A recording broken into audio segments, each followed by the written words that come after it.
All right, hey, good morning. My name is Brett Robinson, and I'm the Chief Operating Officer here at First United and have responsibilities also with the gathering place.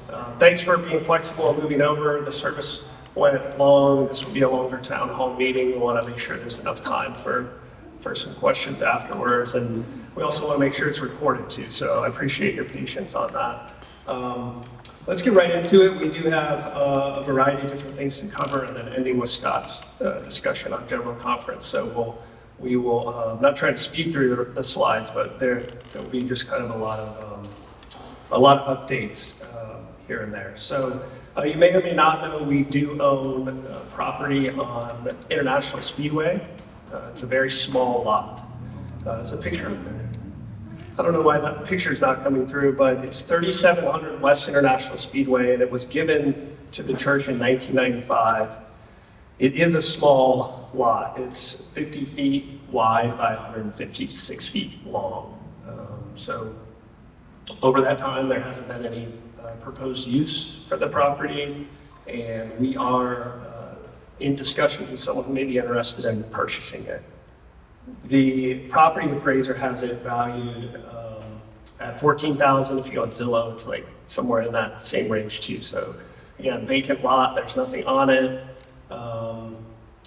If we do look to sell it, there'll be informational gatherings and ultimately a church vote. So I just kind of wanted to start having that discussion, have that information for everyone to know that there is a very small piece of property that the church does own, and it hasn't been used, it's not being utilized, and we're trying to find someone that can do that. Let's move to our construction update. We will be producing a video that's much longer than my update that has a lot more information on where we stand with the building process. I know that this chart behind me is rather small, so if you could go onto our website, we have it on there and you can look at it a lot more closely. But where you see where it's green, that is our current stage in that particular category of work that we need to complete. So on the first part, for municipality and government, we've contacted all neighbors. We've spoke with 2 of them on the phone and 1 of them via email, just informing them that there's a project going on. We're also going to be approaching the city to make some amendments to our land development code, which allows us to develop the property, build a building closer to adjoining properties than is what is currently allowed. We have a site plan finally. The architectural plans are a little bit different from the site plan. Site plan has parking and drainage and stormwater. We have that, and the team's looking through that. You'll see some fall meetings that we'll be having, and that's related to changes to the site plan and to the architectural plans, but also to the financing of the project. We have hired a generosity firm called Generis. Generis is out of Atlanta, and it's my understanding that they actually did a campaign in the 90s here at First United. So they've been around a long time and have some familiarity with First United. And the purpose of that group is to not only help with the financial campaign, but also for future budgeting and giving campaigns and information about how gifts are used and how we can sustain ourselves over a long period of time and not just during the time of giving for the building project. The last slide I have is that our attendance is up for this year. It's 17% up, or it's up 17% year over year, so we compare it to the exact same time in last year, and you'll see where the 11 a.m. attendance is actually the one that is rising the most. With regards to virtual attendance, 11 a.m. is higher, so you can automatically think that, well, that's the service that lives on the website the longest. That was our first comment. Well, it's on the website, so if someone goes to watch a service, they're automatically going to watch the 11 a.m. But we did some research on that, and we found that that's just not the case. People are watching it on Sunday morning, so they're out there. And I encourage you to fill out that connection card if you're worshiping online. We have this large number of people that are watching, but we have a very small percentage that tell us that they're watching. And that's really important. I mean, I know that it could be kind of inconvenient. We've thought long and hard about the best way to fill out the connection card while you're watching, but we just really encourage you to work through that with us and get on there and do that, because then we have a good idea of who's watching versus how many views we're getting. So remember to download the app. There's a QR code there. That's an easy way to stream the service.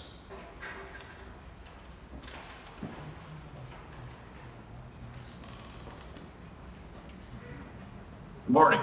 My name is Pete Jasanis. I'm the treasurer of the church, and we'll go over some of the finances this morning.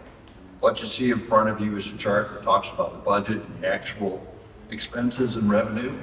And as you can see, we're doing well with our expenses. They're below what the budgeted was or predicted was for the year to April 30th of this month. Our revenues for the year are in line with what they've been in what we budgeted. However, there is, between the actual expenses and the revenues, we're negative $5K. So we're slightly under, running behind. What else is on the slide? Not included in the revenue numbers is the gathering place keeps their own totals, and we bookkeep it for them. And they've given, so far through the year, $24,000-ish in the gathering place, which is really good. Next slide, please. Some information for you. Earlier this year, Mark and I and Brett went through some financial stuff. We had savings accounts and operating fund accounts in 3 or 4 different places, and that was getting to be a nightmare, some of which gave us some interest, most of which did not. So we searched around and we went talked to Seacoast, which is down the street here, and we consolidated all those savings accounts with Seacoast in the following manner. We moved about $256K to a money market account, which will yield about 3.5%. That's, I don't know the firm number of that, but it's approximately. And we bought a 7-month CD at 5%. It's locked in. Now it's at $242K. So we got about $500,000 out there making and generating money at this particular point at Seacoast. Brett and his team will decide when to move the checking account if he wants to move it at all. That involves moving not only the checking account, but also all the credit cards that are out there. So he's going to have planned for that, because there has to be some crossover point. Can't just do it instantaneously on a day. There'll have to be some overlap. So that's at Brett's discretion. He has to operate that on a daily basis, and we don't want to mess that up for him and cause any issues. Bottom part is, based on the investment committee, we sold the property 2 years now? 2 years. Yeah. And we have taken some of that money and moved it into, move my slide up here, moved it into a money market account about 1.5 years ago. And now we're moving additional money into that. That seems to be at a good place where we can park it. Plus, we taken out just 2 CDs recently, one for 6 months, one for 12 months, in order to stagger the due dates. Each of those would be $750K. So we're hoping that those will yield good numbers for us. Over the last year, from May of 2023 to May of 2024, through our investment accounts, we yielded 5.4%, which is $330,000 for the investment. Hopefully we'll do even better this coming year. Is there any questions I can answer? Thank you. This one was treasurer back in the 70s, the 80s, 70s. Good morning. My name's Mark Dunn. I'm the guide team chair. Glad to be with you this morning. A couple months ago, the last town hall meeting, I mentioned that the guide team was working on what we call the determination of relationship. And that is a document we put together, our relationship with the gathering place. How do we perform? How do we conduct that going forward? And so I said at that time we would kind of report back to the congregation once that document was completed. Well, it's now completed, so we're glad for that. So I'm going to go over a little bit of that. We've been operating as a mother-daughter church, a mother-daughter relationship, and we're transitioning to what we call a cooperative parish. And I want to go over that a little bit. The mother-daughter model is an existing congregation that serves as an anchoring, sponsoring, or parenting force in launching a new church. Unlike a multi-site, the daughter church is intended to develop into a full-fledged chartered church on its own, independent of the mother congregation. So that's how we've been operating with the gathering place to this point. So what we're moving towards is what we call a cooperative parish. And this is the definition of a cooperative parish. Cooperative ministry is more of a style of ministry than any particular structure or organizing technique. Cooperative parish ministry is an expression of the connectional nature of the United Methodist Church, in which two or more churches work together in a formal arrangement to share at least one staff member and strengthen the ministry of all participating churches. Okay, so that's kind of where we're going. This is where we're transitioning to. A couple important points to that is shared staff. I just kind of want to go over a couple highlights there that I think is important to the congregation. Shared staff. Currently, there's an overlap with communications. We don't need two Brett's. We don't need Brett of both churches, right? So Brett handles a lot of stuff for the church. So there's sharing of administration services and that kind of thing. There's no determinative metrics assigned to how or when staff will be shifted from one to the other.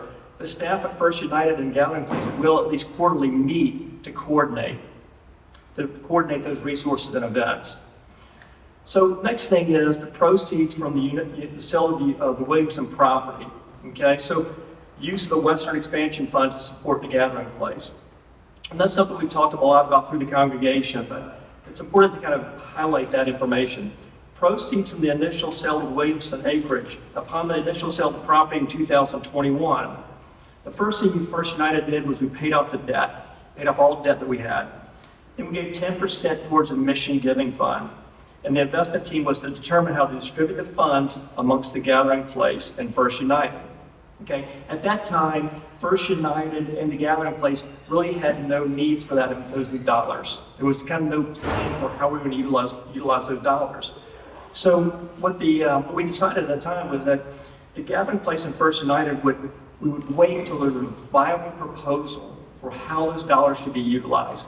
So what we did basically, the investment team said, let's put that money into an investment account, okay, till the Gathering Place and or First United needs to use those funds for some type of viable purpose. Okay, so that's where the money is right now in the investment account. Pete touched on that a little bit a moment ago. So then the next thing is, what are we doing with the current real estate? What are we doing with the real estate that is still out there that we have not sold any part of? So all real estate, improved or unimproved, is owned still by First United. First United has and will continue to run real estate ideas and initiatives through various leadership teams, ultimately for church-wide vote as required. The vacant land on North Williamson Boulevard is dedicated to the current and future use of the Gathering Place. Okay? So that means anything out there right now, the unsold part of the property is earmarked for the Gathering Place. Okay? And then the fifth thing is the current mission and ministries. Each church has specific ministries, obviously, the missions they partner with. But there will be some overlap with the family. We will work together on various goals, including mission giving team and service hours. Large events such as Sunday Super Serve, mission trips, those kind of combined with both Gathering Place and First United. Mission and ministry will be contextualized. If you think about it, we do a lot of stuff on Beachside, over here on the Beachside with First United. Gathering Place does a lot of stuff with Westside Elementary and things of that nature. So there's going to be, everybody has their own little space and all the things that they specialize in, but there's also that coming together for big events that we run. That's all I got. Thank you. All right. So any questions for Brett or Mark or Pete about the buildings, about sell the property on ISB that I didn't know we owned somewhere. So, any questions like that before we get into that? Okay, remember, if you ever have questions about church finances or anything along those lines, governance, all that, hey, swing by the office, give us a call. We'd love to have those conversations with you. We want to make sure we keep everybody informed. That's why we're videoing this to send it out. I also want to let you know this. There's a video from Dylan, our youth director, that we're going to put online. We're not showing it now because I really can't figure out how to do it.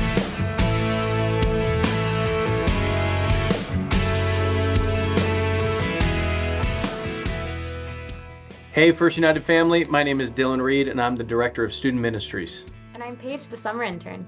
We wanted to share some exciting things coming up this summer with our student ministry. First, we have our summer kickoff party June 2nd from 6 to 8 p.m. We'll have Jeremiah's Ice, tons of snacks, fun activities, and more. We hope to see you at First United for this event. Yeah, and we'll also be going back to Warren Willis Camp this summer. Paige, what do you think about Warren Willis Camp? I love it. I worked there for 2 summers, went there for like 10. Boom. So we'll be going back week 2, which is June 24th through the 29th this summer.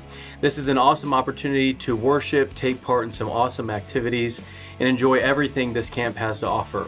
We also have great scholarships available for any student that's interested, so make sure you reach out to us about that. This summer, we'll also be starting dive nights on June 2nd and 23rd, plus July 17th. We'll have small groups that meet in different locations, beachside and Ormond, and we will look at different ways we can better relate what's happening around us to stories in the Bible and people in the Bible. As a student ministry, we will also be serving at Kids Adventure Week, June 17th through the 21st. Students can volunteer in different capacities during this week, and then each day after, we take the student volunteers out for a fun activity like laser tag, bowling, go-karts, the list goes on and on and on. But we hope you can be a part of this. We made sure to have some calendars available so you can have an easier time remembering all this information. So don't forget to grab one as you leave today. And finally, it's so important to have adults investing into our students, and also for all of our students to feel welcomed in our ministry, regardless if they worship at First United or the Gathering Place. And so if you'd like to hear more about how you could get involved with our student ministry as a volunteer, or if you have any questions about how to get your student involved, please reach out to me. My email is below. But I'm so glad to be a part of the TGP and First United family, and we hope that we can offer you a place and a space for your student very soon. I've got my timer set on my phone where I have to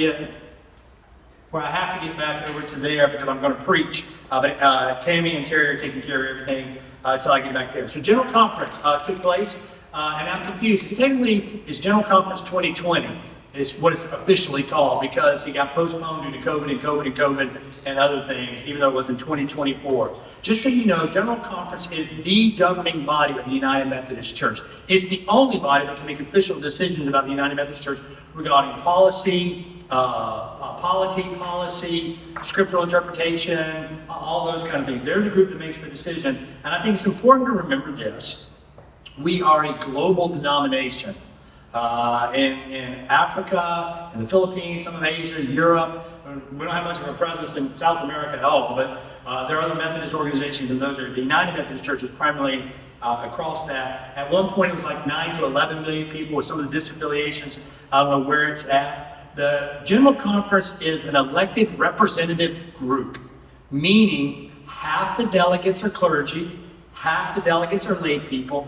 All the delegates get elected from annual conferences based upon church membership of those conferences. So it's an elected representative. It should sound very familiar to the U.S. government, House of Representatives, because the Methodist Church was formed at the same time the U.S. was being formed, and our structure and polity is very, very similar. So each conference gets a certain number of delegates based on membership. So Florida had 8 lay and 8 clergy as part of it. There were lots of key decisions. One of the biggest ones is what they call regionalization.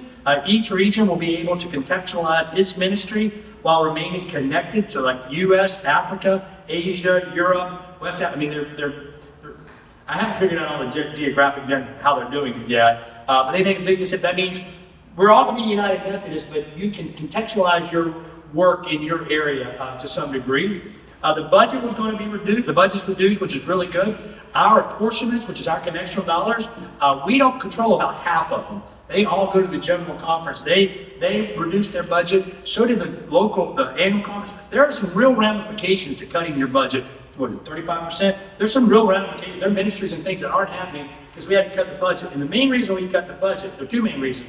One, my personal opinion, there were some organizations that were just getting money year after year after year. We weren't paying attention to it. And two, the disaffiliations meant we don't have the same resources we used to have on that. So they reduced the budget.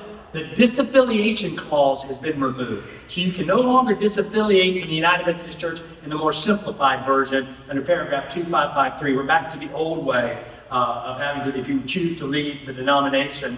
And there's some social principles and things that are adopted. The main thing that everybody is here for is the petition called Building a Fully Inclusive Church, which I read to you in the sermon. You'll hear it again if you go to the sermon at 11 o'clock. But it says this, it's on the consent calendar, which means this. A consent calendar is they list out a bunch of things, and the delegates have to say, no, we want to take line item 443897 and debate and argue that.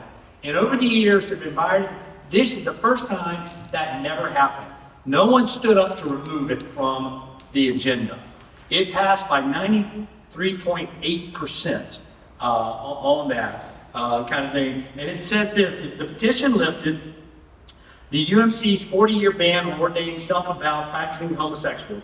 Also, with the adoption of consent calendar A05, superintendents will no longer penalize or refrain clergy or churches from holding same-sex gender weddings, or same-gender weddings.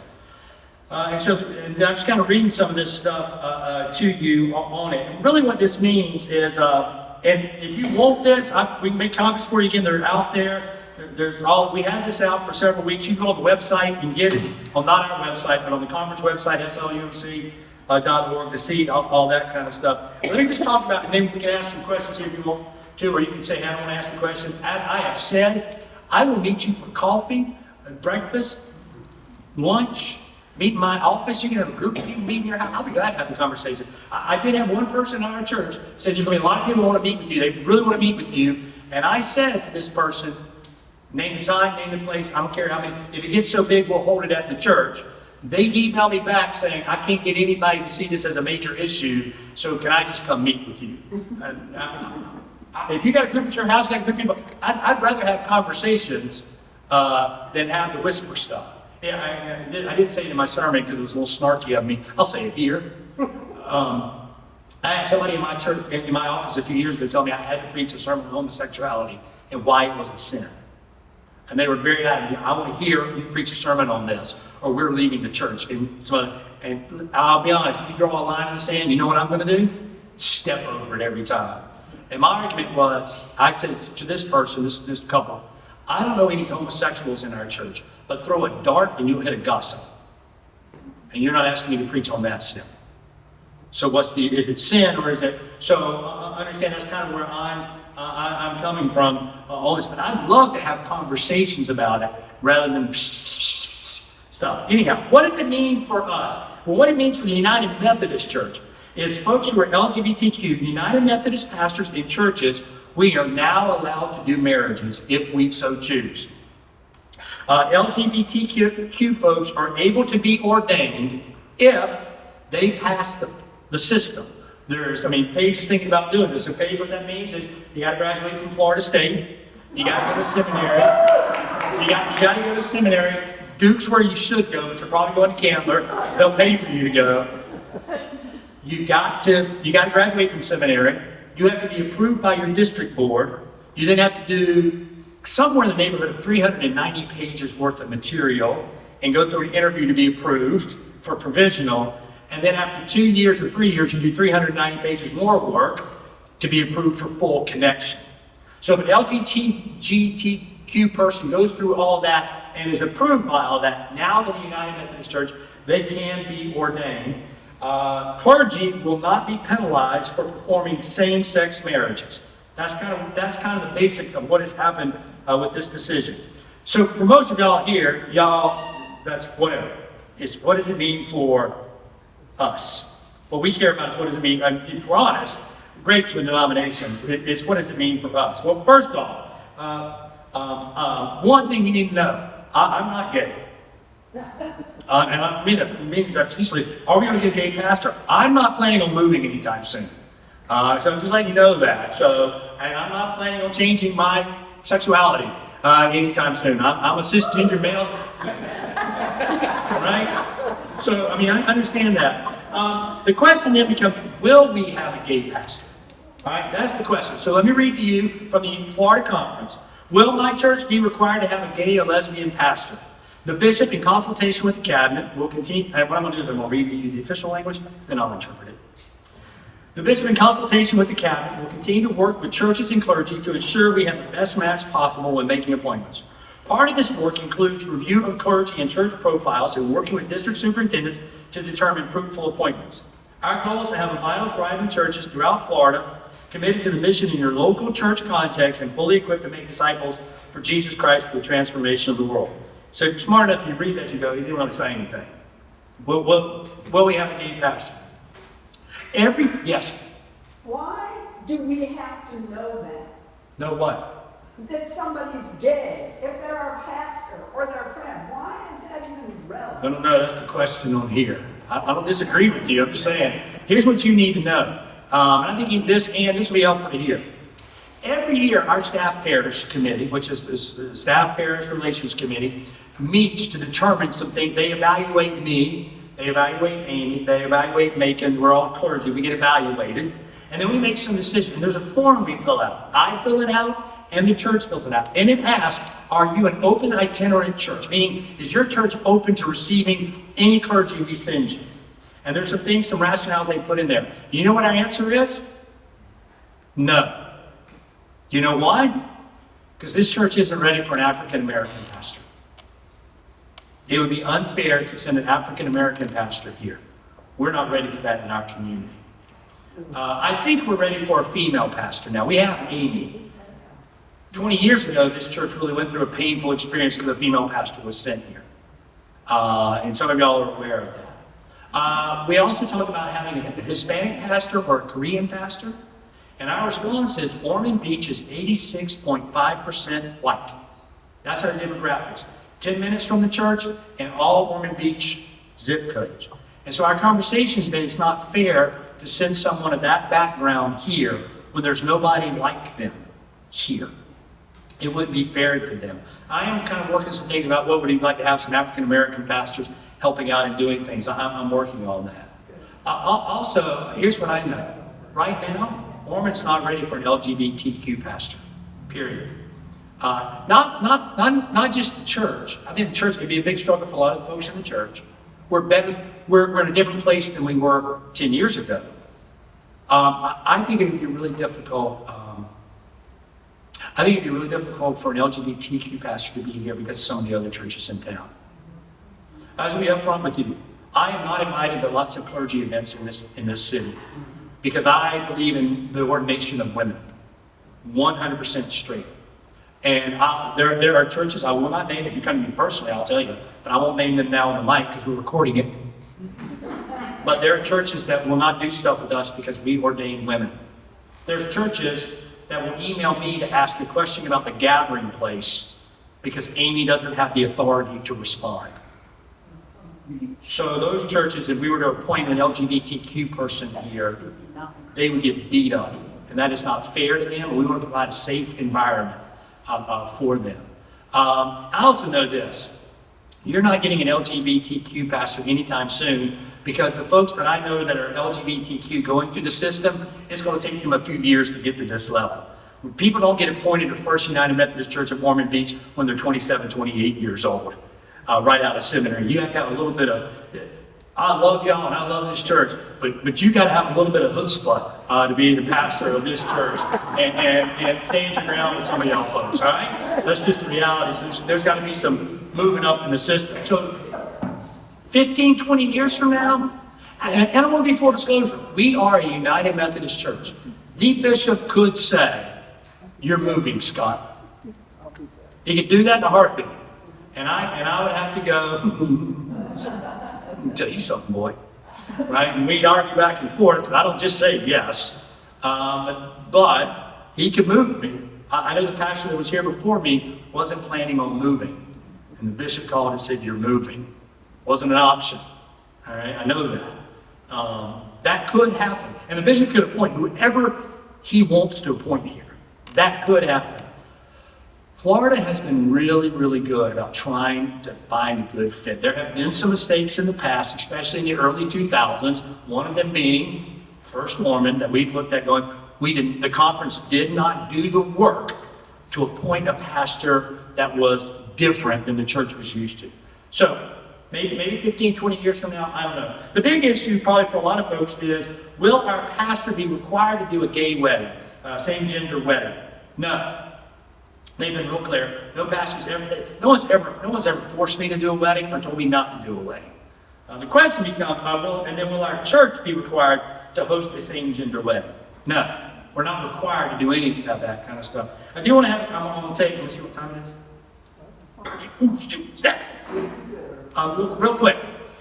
Here's where I'm at. Ain't none of y'all ever come in and question who I'm marrying anyhow. When was the last time one of you sat down and met with me about who I married? Did you know about the person who had the affair that married the person they were having the affair and I did that wedding? I know they had an affair and they married the person they were having an affair with. Should I have done it? There's been one wedding I haven't done in my entire career. I had a couple come in and meet with me, not here, at a COF, the church I started. They came in and met with me and they said they were talking about, and I was going over the vows. I said, you can do your own vows, or I can do that. Which one to do the traditional vows? And I'm like, blah, blah, till death us do part. And the lady goes, can you take that out? And I went, oh, Lord, she's one of these spiritualist, freaky people that we're going to be in heaven together and wedded bliss or whatever, something like that. I'm like, well, no, why not? She goes, no. What if I don't want to be married in 5 years to you? And I remember looking at the guy going, do you hear what she's saying? And he goes, yeah, what if in 5 years we're done? And I'm like, okay, yeah, I'm not doing your wedding. Okay? So just want to acknowledge, no one here has ever questioned any wedding I've done. And you don't ever show up. How many of you have just shown up at a wedding you weren't invited to? Raise your hand. Okay. You're just not going to know, right? On that. So I'll be clear. And here's the deal. And this will get me in trouble when I say this to you. I just want to be honest with you. I hate weddings. Absolutely. They are the biggest stress of my job. Just tell you, I'll do 5,000 funerals to one wedding, and I'm a happy person. I'm sad for everybody that's dying, but it's so much easier because weddings, it's not the bride, it's the mother of the bride. And all the chaos with that. I grew up in a time period as a pastor where I was told you have to do weddings because that's an evangelistic outreach for your church. I've been doing this for almost 30 years now. It is not an evangelistic outreach for your church. If they weren't coming before, they aren't coming now. Every now and then maybe but it's not. I have made a decision over the last several years, I'm not doing any wedding unless I know the couple or I know family. That's my right as a pastor to make that choice. So if you walk in off the streets to get married and I don't know you, my answer is no. Now, can I tell you, we've done one wedding in our church in the last 6 years, and that was Caitlin, who works here. Everybody else gets married off-site because they want one inclusive wedding venue where they can do the wedding, the reception, all the stuff right there. So most of our weddings aren't taking place in the church. Now, here's what I asked this question, I looked at it.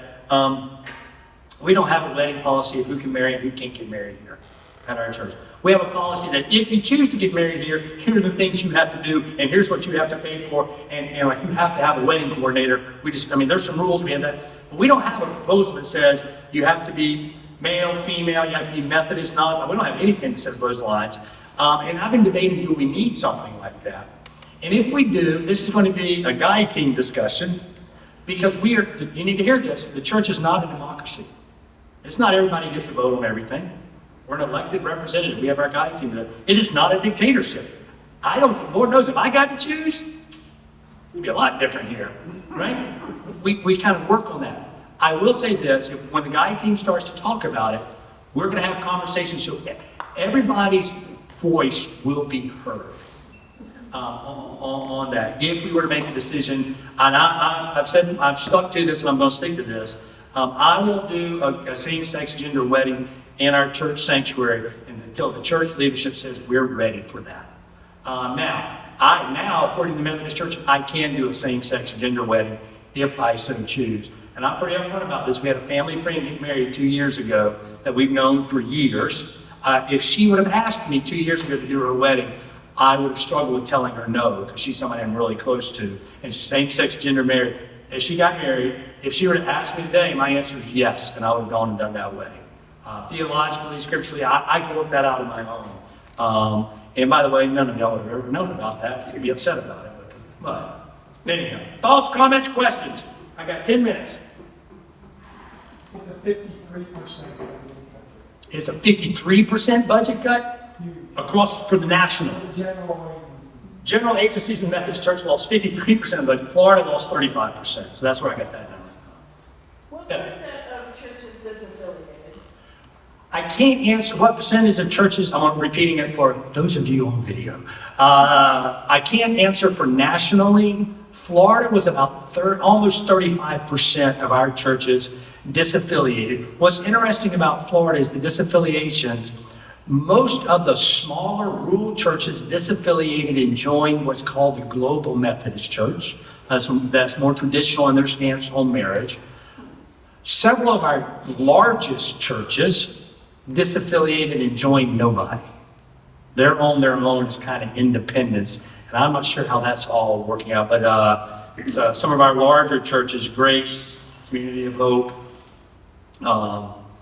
They Hope, they're kind of on their own entity. I don't know what they're doing. So 35% left the conference, about 70% joined the GMC, 30% is on their own.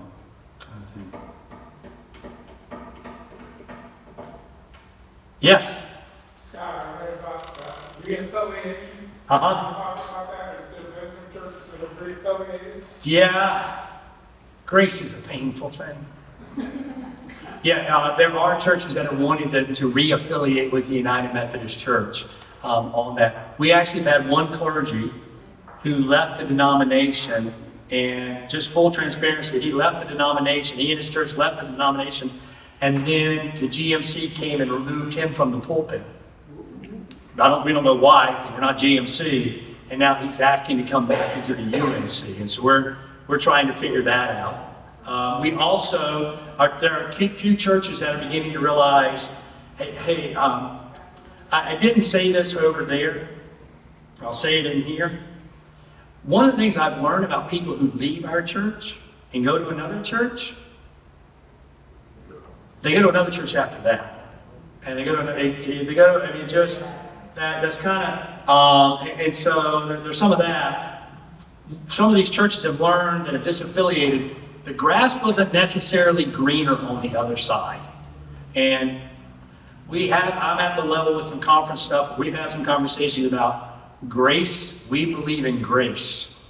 And invite So they're working out how do we do that, because we're all about everybody coming back in, but the United Methodist Church, the Florida Annual Conference of the United Methodist Church, took a huge financial hit because they chose to disaffiliate. And how there's going to have to be some type of compensation to get back in, but that's way beyond my level. Other questions? Did pastors who leave have to give up their credentials? If you left if you disaffiliated from the United Methodist Church, yes, you have to turn in your credentials. If you joined the Global Methodist Church, they ordained you it was just kind of a transfer over.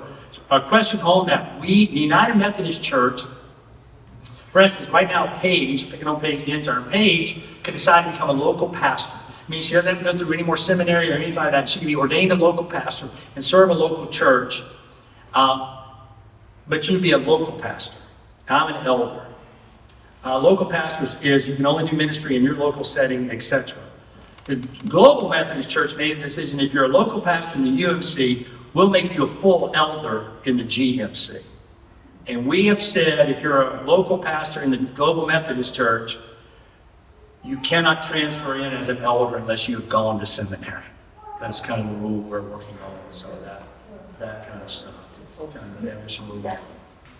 I would say one thing for me, and I hope it's clear, I get, we got people across the board, across the spectrum on this, in lots of, I got some people in this church that think what I did this morning at the 9 o'clock service with Thomas Aquinas Kennedy was wrong, because he's an infant.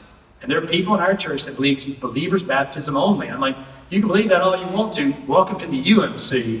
We believe in prevenient grace, and we baptize babies. But I'm not kicking you out because you believe different on that. I'm just comfortable being in the big tent. And I totally get it. I totally get somebody else thinks, God, you can't do a same-gender wedding. You can't. I respect you, and I love you, and that's your opinion. And I am not going to do your same-gender wedding. Right? But I feel if I want to do Aaron's same-gender wedding, because I theologically gotten to that point, I'll do it. Right? And that's a change, because you've heard me talk about this before.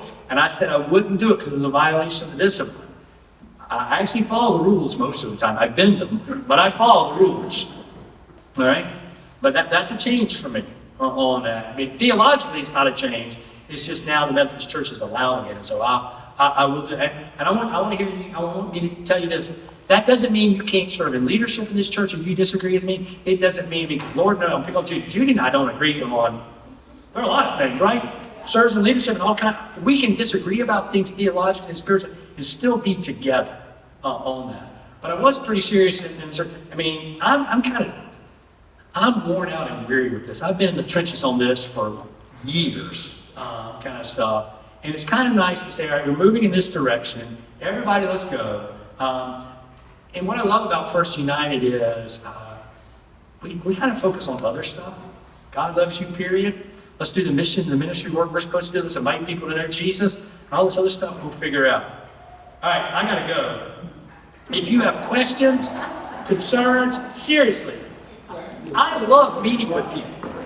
The problem I have with meeting with people is, some of you know this, I'm not quiet and I'm not shy, and I'll state my opinion, but it doesn't mean I don't. Please remember, I grew up in a family with a district attorney and a mama that put him to shame.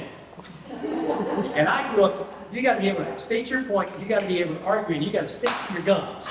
And I do that, and you go, oh my gosh, the pastor doesn't like me. No, I don't like when you won't argue back.